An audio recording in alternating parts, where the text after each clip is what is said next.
item, which is James will be providing an update. Again, a little bit of context. I'm probably not the best person to provide this context. Before I got to ODEQ and before as part of OMSC, we had a GHG modeling subcommittee. I think this was in 2019, 2020 time frame, and there were several recommendations out of that subcommittee. And one of them is something that James will be talking about, the vehicle emission rate assumptions. And I know James been working hard and personally working, I think, on a lot of these aspects of it. So I'll probably just, give you the time and the floor, James, for your update. Thank you.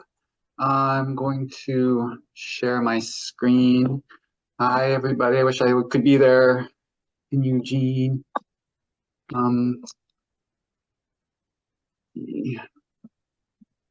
That is not my first slide. That's my first slide. Can you see my slides? Yes. Okay, cool. So yes, I've been toiling away in the data mines to try to pull together a picture of the greenhouse gas rates in Oregon. I'm going to talk a little bit about it today with an overview of the model that I'm using and look at the results that have come out so far.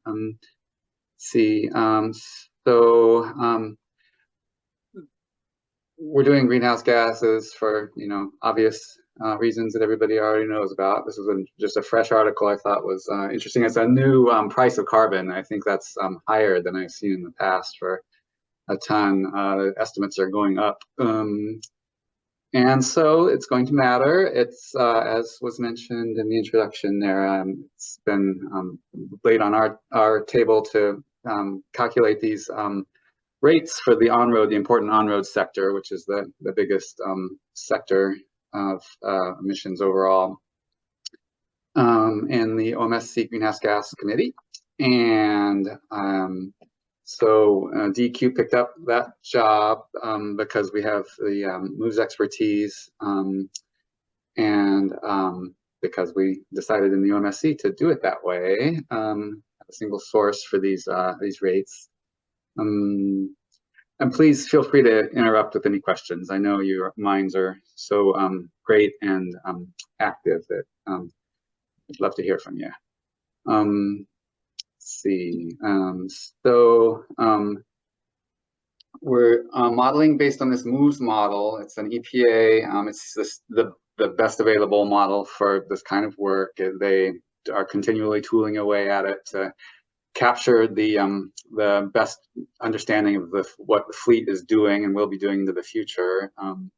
So this is the newest one from August 2023 and has some new rules from the EPA. There are yet more new rules. We just had the phase 3 for heavy duty rollout. So they're working on MOVES 5. I just got invited to beta test MOVES 5. So we'll just keep on tooling at this. And that is sort of the nature of this work. It's going to be a moving target, especially looking at those future years. We are proceeding to wrap up this sort of version 1 of the rates. We want to deliver rates that are useful to people in this room and to anybody who needs them, to the public. We're just trying to wrap that up now, but we're being held up by MOVES bug. I'll show you in a minute. So the sources that we're using are sources that we already are making for the EPA, for the use in the NEI. We do more work than most states in giving the EPA summaries based on our DMV records, and we give them really detailed breakdowns of the age distributions by county, for example, which matters for the rates because rural counties tend to run about a year older on their vehicles, and the vehicle mix is different too, of course. We have two scenarios right now, I think, that as many people seem to want to just have a rate, like there's a nationwide, I think I have picture of something around 200 grams per mile for a passenger car in the nationwide average. That I might be off by 100 or so there. I don't remember it, but so something like that. You can just say, well, that's how many grams is coming in, and compare that to your cost of carbon or whatever, and your and multiply it by your VMT. So I have tried that. This is brand new. Like I just did this for this presentation to see if I could get some kind of number out. And like, but people do want that. I think they want that simple number, but that's not been the bulk of the work so far. So this is an example of the Moves user interface, and you can have Moves aggregate or not. Basically, Moves will do a lot of the aggregation for you. In this case, I am asking it to summarize, but keep the regulatory class detail in there because Alex and Bettinardi, who spoke earlier, supplied this the VMT with this breakdown and gave me this sort of map of the VMT, focusing here on the Federal Highway Association 13 class groups. This thing needs a better name, and I wish it would be like an ISO standard or something because it's hard to, but there is really only the one. I think everybody understands what you mean when you say that. The classes. So I apologize for the ugly code here, but like I said, this is just a back of the envelope kind of thing to see if we can do it. It looks kind of okay. So this is the VMT that I was given, we gave to the EPA, and these are 2035 rates, annual emissions in grams per mile with the regulatory class ID from Moves broken down.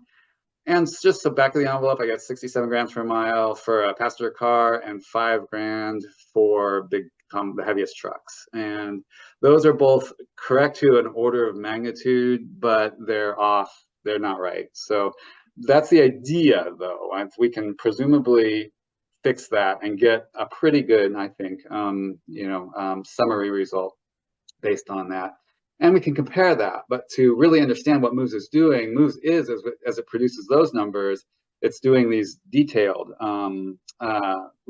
it's calculating these rates at a very detailed way of, really simulating what's going on in the cylinder. We can get way up in the cylinder of the vehicle. And so that's been the main body of work, and it is their hyper detail there. 500 megabytes worth of output for every county for every year. Because I'm using Moves 4, I had to solicit from the EPA the compatible starting points, the county database, the demographics, the vehicle distribution. Basically what happened is what I'd given them for 2020 NEI, they aged it a little bit. They simulated another year of change in that and used it for the NEI.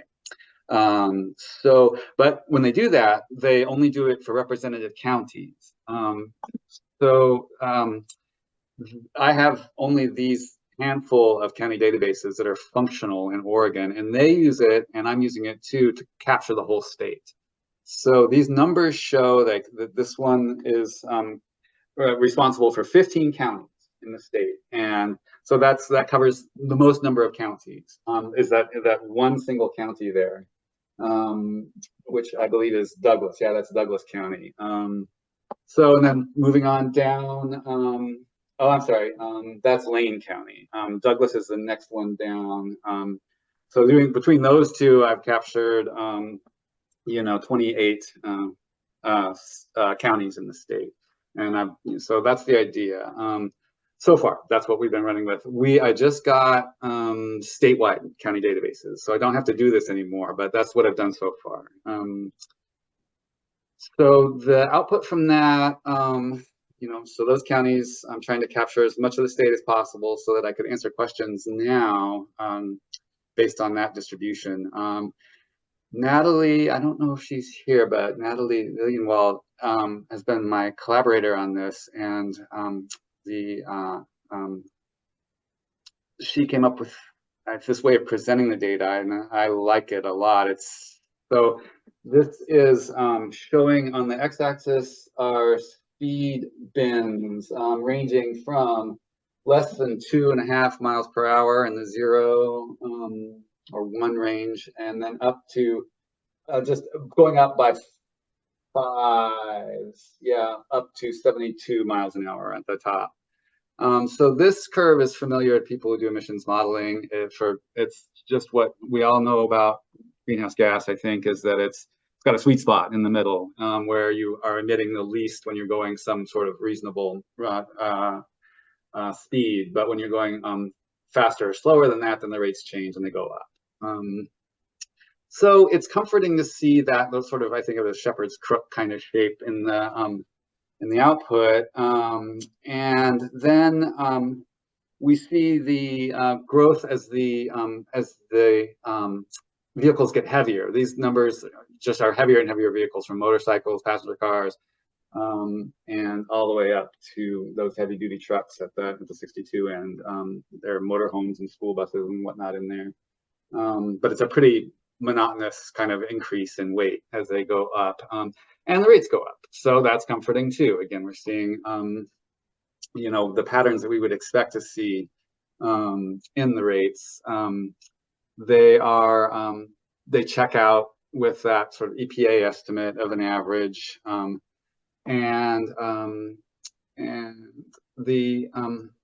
they're not right though exactly. The fuels are doing weird things. We can see, like Natalie spotted this, that gasoline is going up and is just weird shape there for the 51, you know.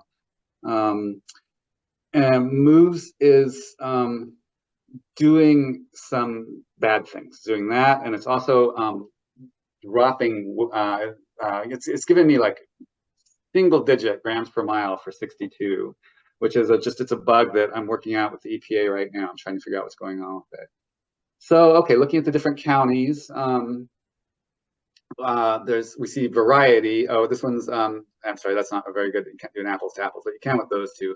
I left out years that are just not right yet. They're not. I mean, this one's still not right. We see it in the 51 again, behaving strangely there. The counties are a little different, so it's showing sensitivity to the demographics of the counties. I think that is about all that we know really about all of these numbers. They're sort of right, but they're not right yet.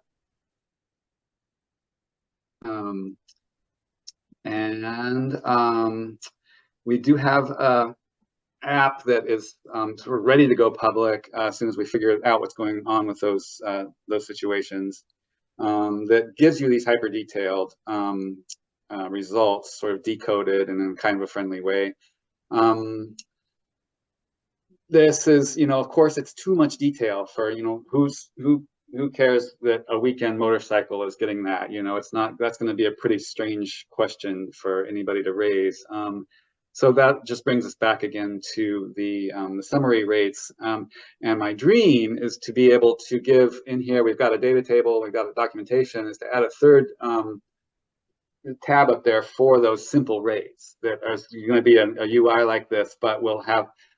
And I want to do it by a calculation. I want to show the equation that says, look, we took, you know, you've got this many or this percent motorcycles and this VMT, a weighted average, basically, using these rates to calculate, you know, a useful summary rate for your county, because it's so transparent, because it's so traceable back to these, you know, the authoritative numbers that are coming out of moves.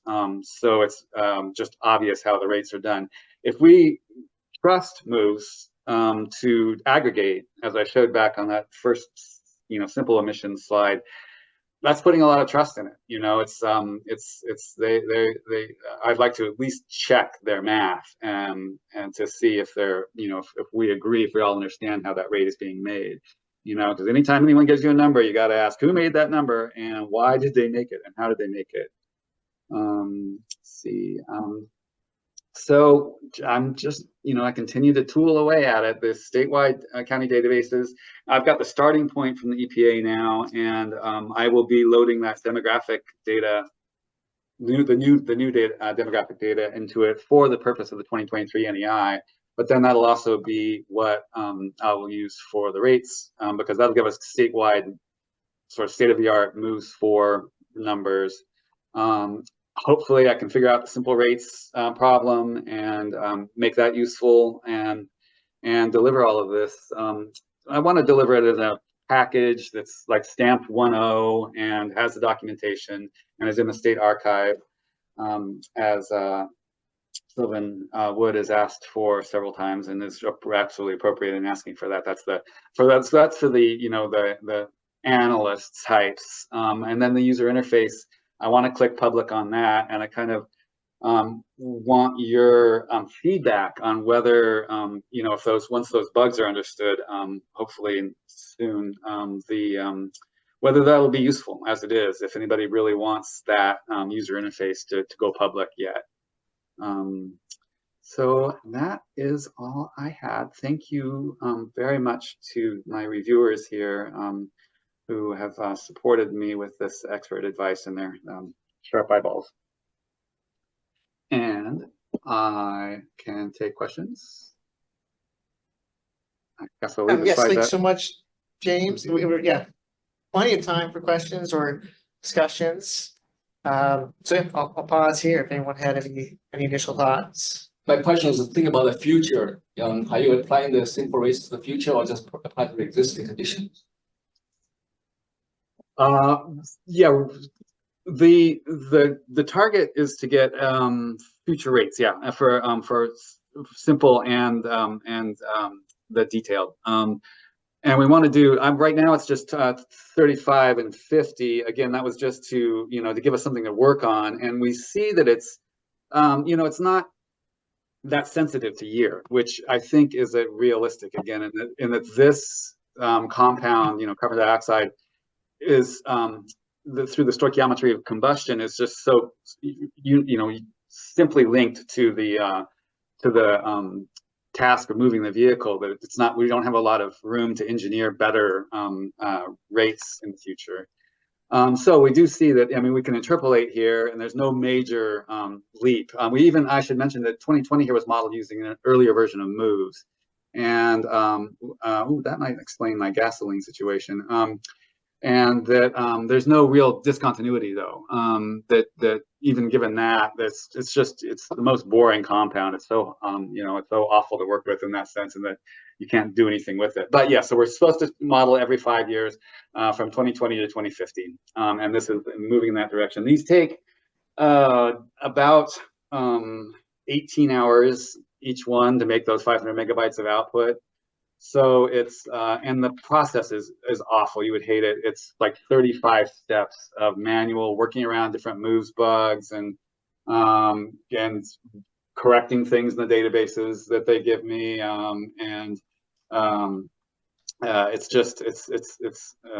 it's automated as much as I can, but it's not nice. It takes me a while to set up every run.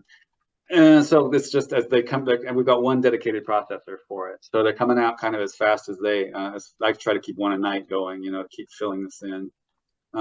So yeah, I hope that answers your question. Probably more than.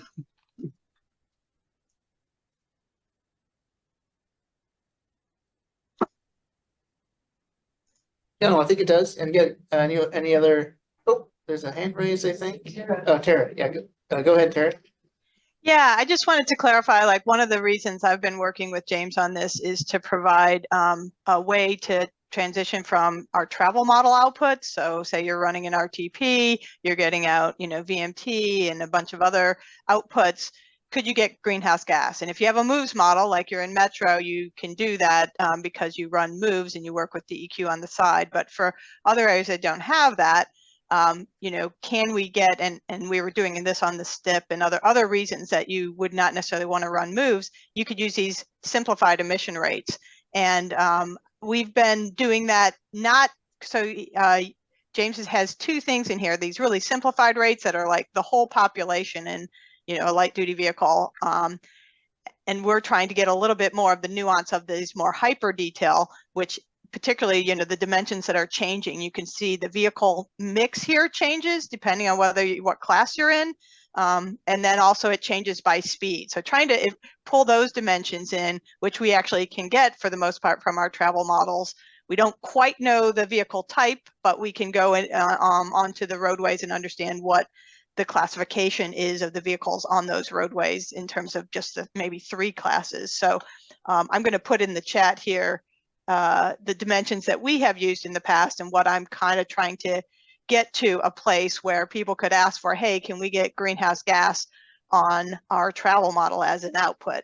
And, you know, like I've worked with Alex and Natalie that we've worked through a way to get output from the travel model that ends up to be by 3 vehicle types, and the 16 speed bins and the 5 fuel types. Those actually kind of are just assumed, you know, consistently based on the vehicle types. So if we get this information in VMT bins, then we can get emission rates that are sensitive to all those things and come up with a pretty decent greenhouse gas measure. So this is not different for air quality. It's not a conformity, but it's a way to pretty simply get to that. So what I was hoping is that there'd be a middle ground in here that's available on the Our Shiny app, that people could pull down these rates and understand how the outputs of their travel model would need to be processed to match those together. Right now, I think we're still in the process of getting that together. We did apply it, and you'll hear this afternoon when we talk about the federal greenhouse gas rule. We did apply it in Corvallis real recently, and so that's kind of the use case that I'm trying to make more available to people if they're interested in doing that. At this point, it's probably something that you're asking myself and Natalie and Alex, like, hey, want to do this? Maybe it's a model request, not sure how to do that. But anyway, that's where we're trying to go, is that, hey, I can run my travel model and I also want an outcome that's GHG, but I don't have moves, or I don't want to run moves. And then we could use these rates that would come out of DEQ having developed these emission rate tables out of the moves model. So that's the use case I'm shooting for. And I hope that's shared by others, and would welcome any thoughts as to whether it is, or you have other ideas of what to do on this front. Thanks, Sarah. So Ted, do you think that as I showed it would be useful? I mean, it has rates, and it has the sorry, system being slow. That it has the the potential to answer those questions, and like you can look at this column, and of course there are many more values, and kind of get a mental average out of it, you know. So would it, I mean, do you think that by itself, as we see it here, would be useful to open up? Should I go ahead and do it once I'm confident in the quality of the data? I think it still needs some hand holding as to how to aggregate those. So you want to get that third tab in there with the sample calculation. Yeah, I agree. It shouldn't be a big reach to get that in there, I think. It's just a weighted average, in my opinion. Yeah.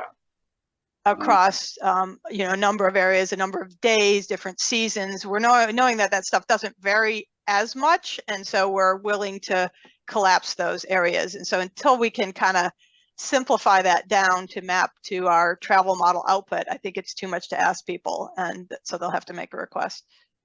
Yeah. But if we can get there, that would be. Sorry, go ahead. Oh, sorry. So I wanted to ask a question with regards to the amount of detail included here. If I'm understanding this presentation, James, you show that that at least at a temporal scale, so the 2035 to 2050, the emission rates aren't changing much, right? And to me, it seems like that would show possibly the greatest amount of change, just given the assumptions behind fleet mix and miles per gallon, EPA required CAFE standards and whatnot. So I'm wondering if that has very little change, what amount of change are we seeing in different geographically across the state? Is there really that big of a difference between Portland Metro and a rural Malheur County, or I'm just wondering if there's a way to simplify this, if all this detail isn't necessary, if there's a way that maybe we could simplify. And I'm also thinking back to, Tara, the presentation of, I don't know if it was last week or a couple of weeks ago, on your work with the US DOT GHG reporting that you did in the Corvallis Albany area. And if I recall correctly, you did an example where you used the US DOT provided GHG emissions rate that's just kind of a generic national rate, and you tested that against a Corvallis Albany specific set of emission rates from like the moves output, I would expect. And I don't think there was much difference between the two methods. So, okay, so I'll stop. There's a lot there. I guess I just want to know, like, how much more bang for the buck are we getting with all this additional detail? Okay, first off, a really important question or comment that you're highlighting is this is just the ICE vehicles. This is just the combustion vehicles. So that's the weighted average we talked about, is to make some assumptions about where we will be in the fleet that's running around on our roads in terms of its EVs. EVs in moves, electric vehicles in the moves model, are tailpipe free, right? There is no carbon emissions at the tailpipe for an electric vehicle. So that's all of what James has talked about is combustion vehicles. So if you compare combustion vehicles today versus the future, not a lot of change.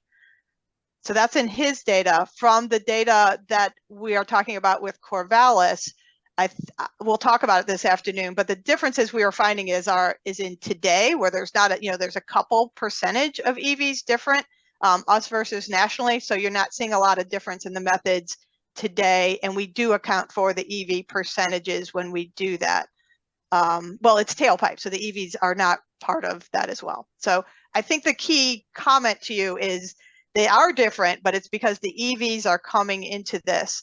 There are some, but then I guess it gets back to your second question of, is there enough change in the combustion engine side to go to all this hyper detail? And that question might remain, but I think it's really important to note that this does not include the EV share that has not been accommodated in this as it stands.